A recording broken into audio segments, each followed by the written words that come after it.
जय श्री राम मित्रों, आज की वीडियो में सुनेंगे मंगलवार के व्रत की कथा। एक ब्राह्मण था, दंपति के कोई भी संतान नहीं थी, जिसके कारण पति पत्नी बहुत दुखी थे। वह ब्राह्मण को हनुमान जी की पूजा हेतु वन में चला गया था। वह पूजा के साथ महावीर जी से एक पुत्र की कामना प्रकट किया करता था। घर पर उसकी पत्नी मंगलवार का व्रत पुत्र की प्राप्ति के लिए किया करती थी। मंगल के दिन व्रत का पूजन बनाकर हनुमान जी को भोग लगाने के बाद स्वयं भोजन ग्रहण करती थी। एक बार कोई व्रत आ गया, जिसके कारण ब्राह्मणी भोजन नहीं बना सकी। तभी हनुमान जी का भोग नहीं लगा। इस प्रकार वह अपने मन में ऐसा प्रण करके सो गई कि अब अगले मंगलवार को हनुमान जी को भोग लगाकर अन्न ग्रहण करूंगी।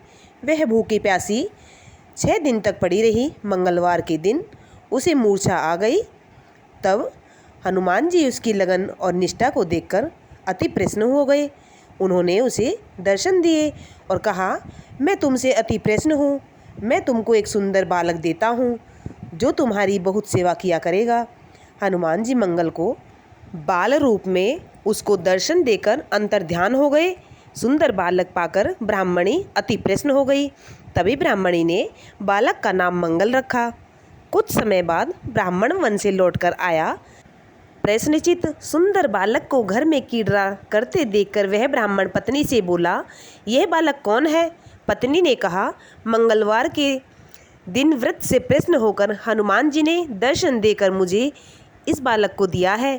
पत्नी की बात छल से भरी जान उसने सोचा, यह कुलटा या भी चरनी अपनी कलुषता छिपाने के लिए मुझसे बातें बना रही है। एक दिन उसका पति कुएं पर पानी भरने चला गया तो पत्नी ने कहा, मंगल को भी साथ ले जाओ। वह मंगल को साथ ले गया और उसको कुएं में डालकर पानी भरकर वापस आ गया। तो पत्नी ने पूछा, मंगल कहाँ है? तभी मंगल मुस्कुराता हुआ घर पर आ गया। उसको देखकर ब्राह्मण आश्चर्यचकित हो गया।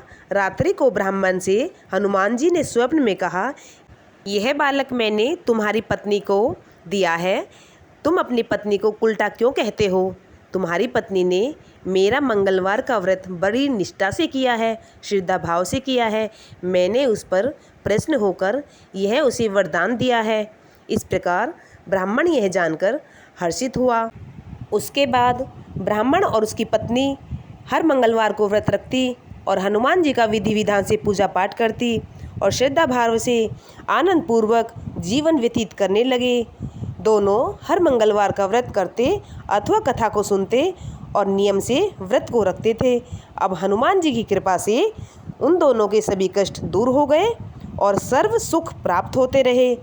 इस प्रकार से हनुमान जी के व्रत में कथा को अवश्य ही सुनना चाहिए, क्योंकि कथा को सुनने से ही व्रत का संपूर्ण माना जाता है। इस प्रकार से यह कथा संपूर्ण होती है।